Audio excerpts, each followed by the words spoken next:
Ah, there you are, Miss Walker. Good, good. Take a seat quickly. I'm impatient to start my lesson.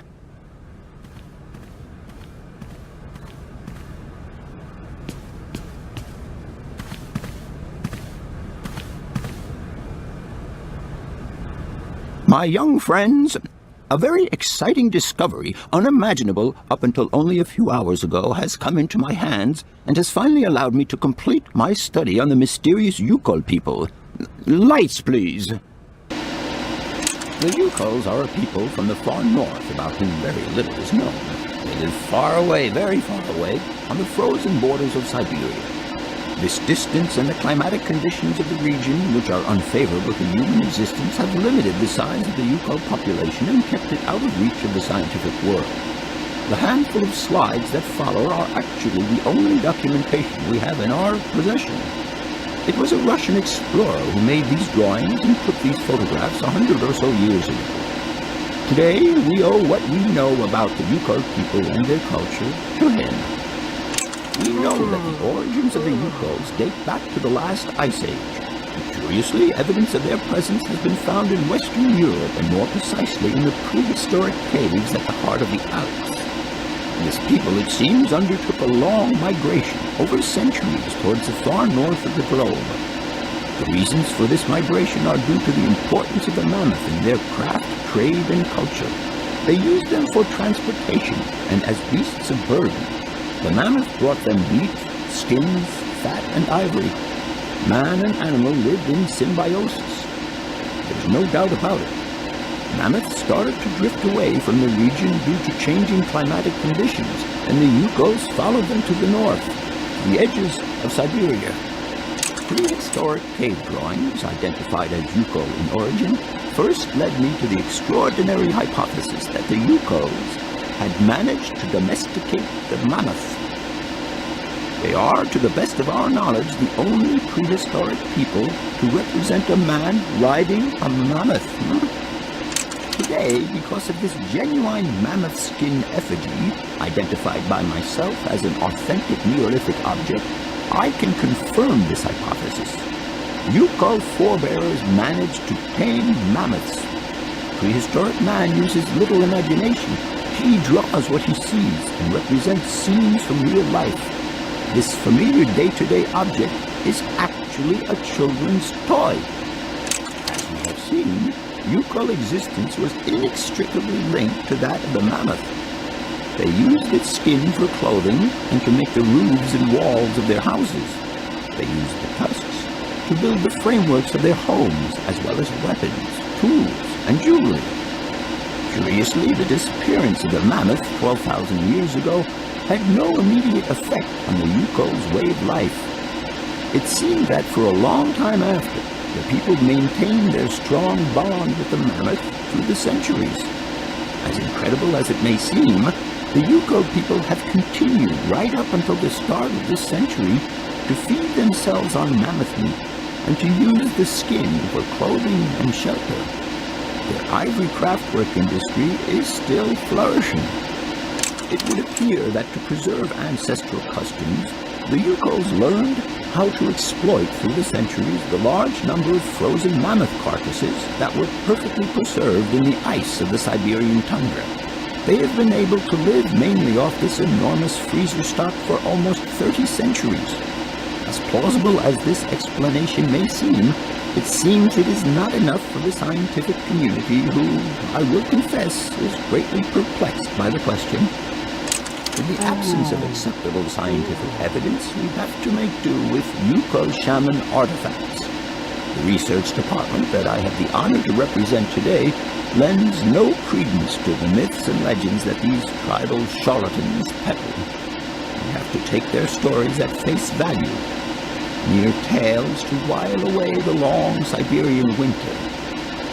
The legend of the Siberian ice ark is a very good example. You are invited to find out for yourselves from the pamphlet that I had passed around to you. This legend would have us believe that today, somewhere on a lost island to the north of Syberia, there are living mammoths still in existence, a sort of hangover from the Ice Age. This small herd has been miraculously preserved for more than 120 centuries by the Youkols' tender care. And the island on which the pachyderms are said to live is called Syberia. My friends, I advise you to resist the temptation you may have to believe in this pish and tish. The island of Syberia is not charted on any map, and the idea that mammoths have survived to the 21st century is an idle scientist's pipe dream. The Youkols were sadly among the first victims of the colonization of continental Syberia led by the Russians in the 20th century. The kolkhos and sovkhos systems, as well as the exploitation, disdain, and humiliation people had to suffer, marked a definitive break in the Youkols' traditional lifestyle.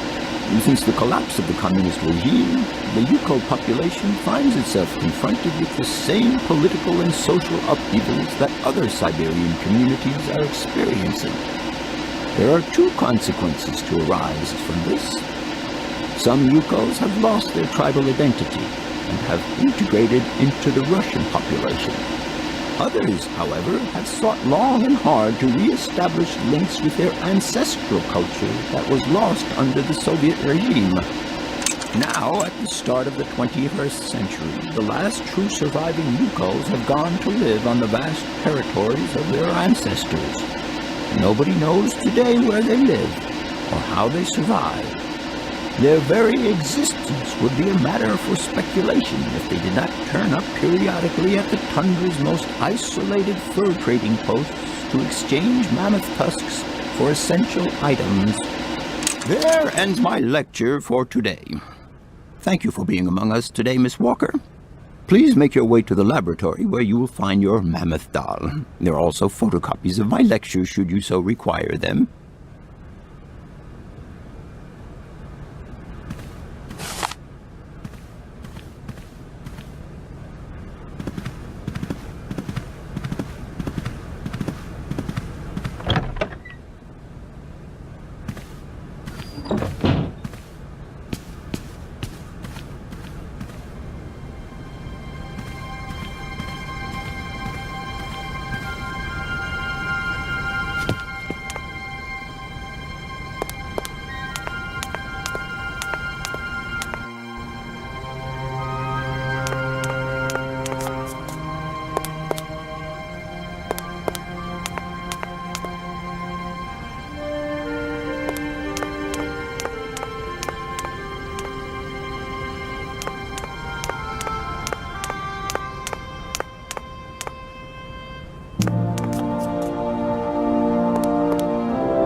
What is it you want to know, miss?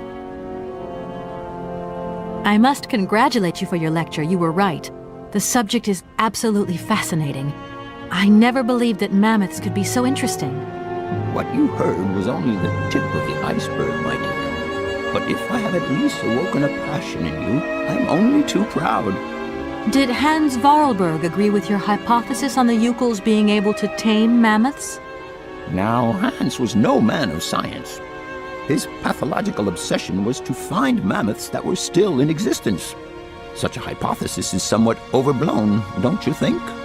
You don't believe in it yourself? Mammoths died out thousands of years ago. Of this we are certain. Today, the only mammoths in Syberia are frozen ones. Do you know where Hans might have gone after his stay here in Barrackstadt? No, but I would not be surprised if he left in search of the Youkols, or what is left of them today. I'll leave you in peace. I hope I haven't disturbed you too much. Sorry? No, not at all, my dear child.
Hello? Where are you? Hi, Dan. I'm in Barrigstadt. What? Is that a town? I hope the man you're looking for lives there. Are you coming home soon? From what I gather, it's one huge university with an extraordinary station aviary. If you could only see it, there are trees and birds everywhere. It's so weird here. Sounds like a great place for a bit of sightseeing. So, are you coming back soon? I don't think so. In fact, the train I'm traveling on has some kind of a mechanical problem. We've been forced to stop here. Us? I thought you were alone. Who's with you? Oscar, the train engineer. You're messing around with mechanics now, are you? Don't be so stupid, Dan, please. Oscar is an automaton created by Mr. Voralberg, the man I'm looking for. And he's not any old robot. He's a sophisticated butler type, if you see what I mean. He's a bit obsessive as well. Kate, I don't know what they're feeding you in Europe, but don't you think it's time that you came home? But my mission still isn't finished. To hell with your mission. I don't know why you accepted it in the first place. If you just stuck to the middle of the road, then we wouldn't be in this mess.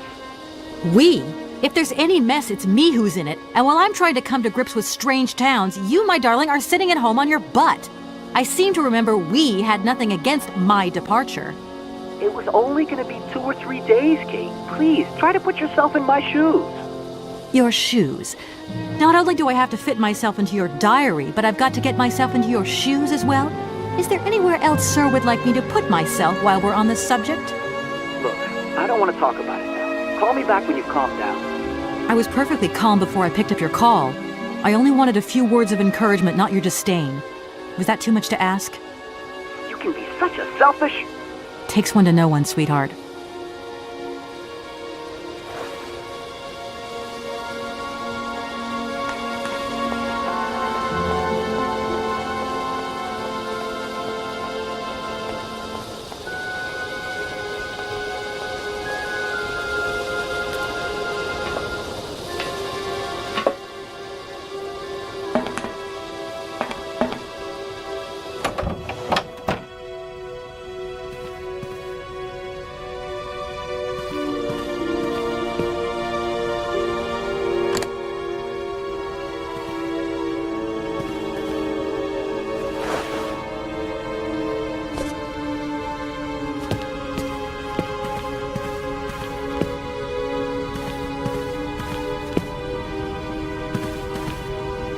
Everything okay? Yes, Kate Walker. I am waiting to continue our journey. Oscar, if you tell me one more time something's missing, I'll... Everything is ready. Take your seat, Kate Walker. We are leaving. I'll... Okay...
What are you doing there, Oscar? It is imperative that we comply with railroad and customs regulations, Kate Walker. Oscar, don't you think we could drop the trifling details once and for all? We need an exit visa to get beyond the wall, Kate Walker. And you wouldn't know where I could get one of them from, would you? There is usually some form of authority stationed at a guard post that is strategically positioned to issue such a visa. Okay, see you later, Oscar. Yes, Kate Walker.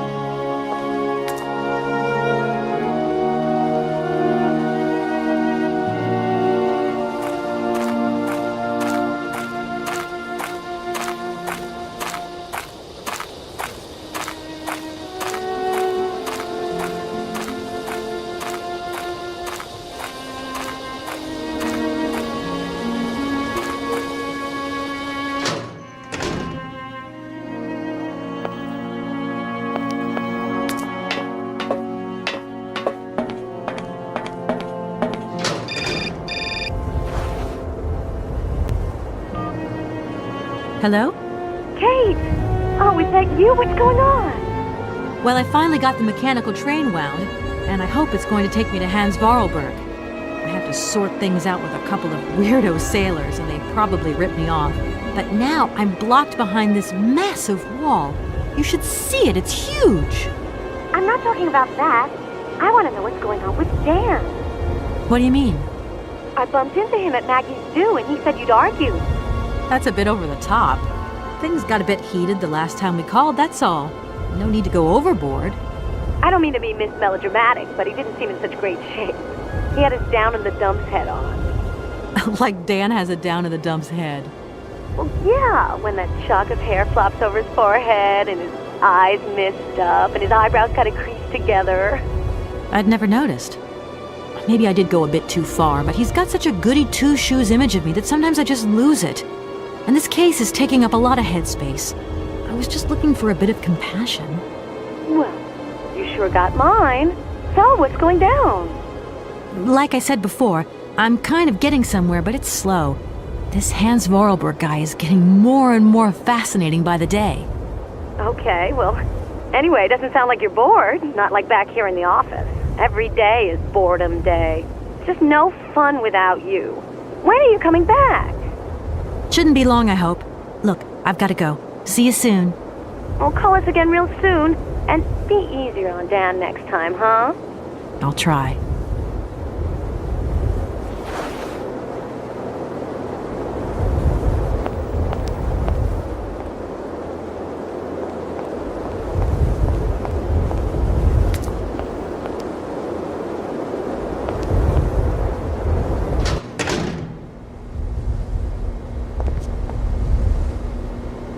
Good day to you, sir.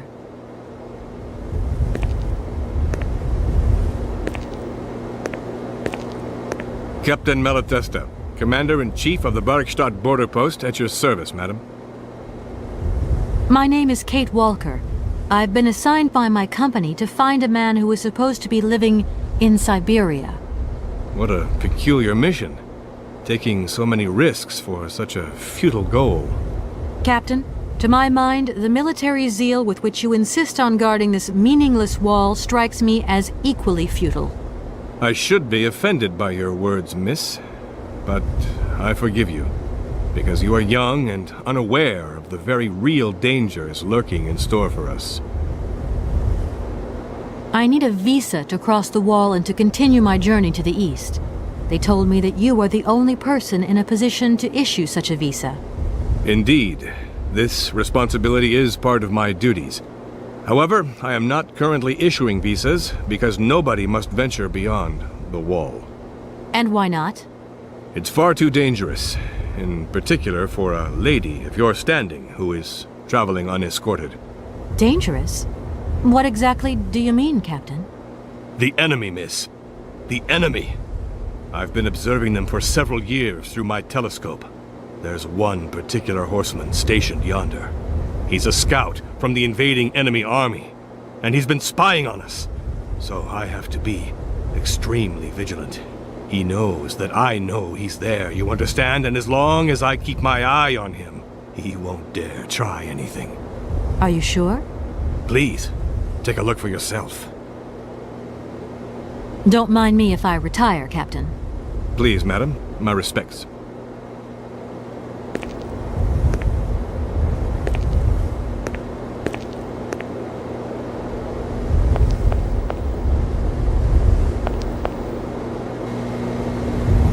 How strange. I can't see a Cossack horseman at all. There's just a dead tree in the middle of an empty plain. That poor captain must have really bad eyesight.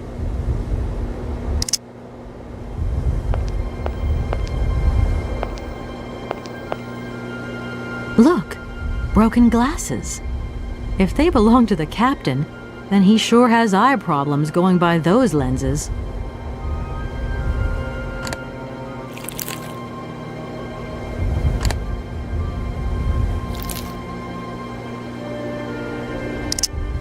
Colonel, sir. Captain, miss. But you have the air of a great officer. You flatter me, miss. Unfortunately, I am afraid that we frontier soldiers are often forgotten by the military administration. There's no justice. I sympathize with you, Captain. Let us forget our worries for a moment and have a little drink together in the name of friendship. It would be my pleasure, miss, but the regulations strictly forbid it. Come on. A little glass of wine never hurt anybody, and nobody need know. Wine, miss? You are putting me in a very delicate situation. Don't deny yourself, Captain. Just a little glass. I assure you, it is excellent. Well, perhaps just a drop.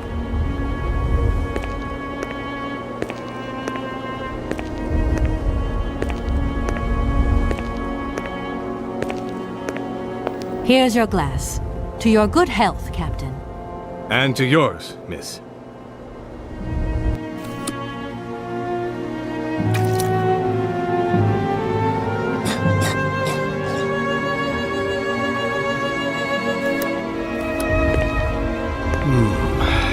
It's been a long time since I've drunk wine in such pleasant company. I admit, it is excellent. Isn't it? You wouldn't think it came from Barrickstadt. It is made from the Amazon forest Sauvignon grape that has been miraculously conserved and cultivated in the station garden. Well, well, well. The university authorities kept that one to themselves. You know, Captain, it is essential that I continue my journey eastwards. Please don't even think about it. As I've said, it's extremely dangerous. The enemy is spying on us. Perhaps your Cossack horseman isn't quite what you thought. Perhaps it's just a dead tree twisted into a strange shape. You should take another look. You never know. Go on, Captain. Give it a try. So be it. I will make this concession to the fairer sex, miss. But it does seem to be quite ridiculous.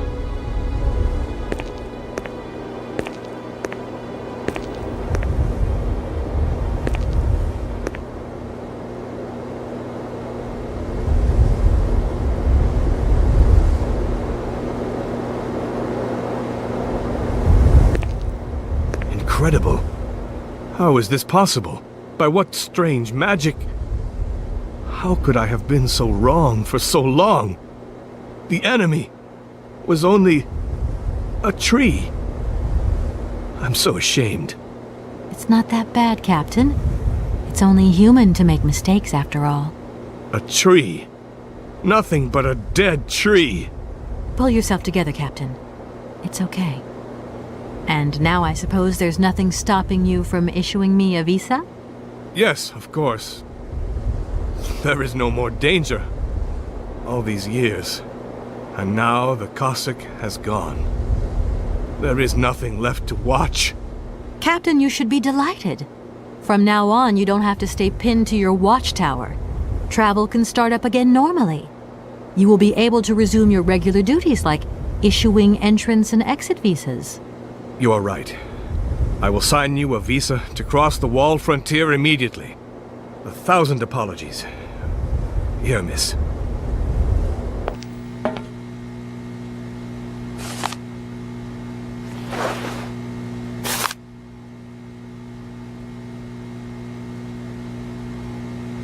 Thank you, Captain. And keep your eyes open. Miss, if we could keep this between ourselves, please. For the sake of my honor, you understand? You have my promise, Captain.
Here is the visa.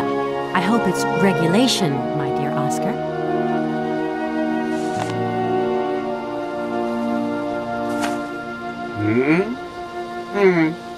It is regulation. Here is your ticket.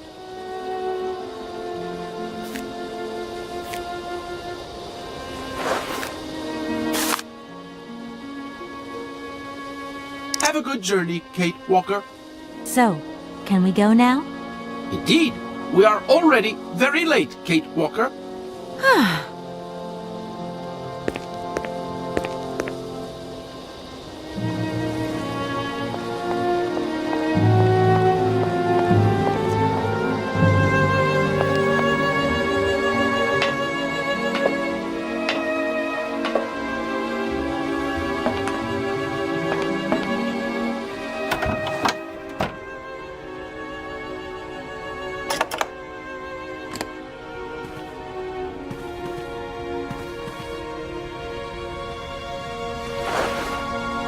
Here you go, Oscar.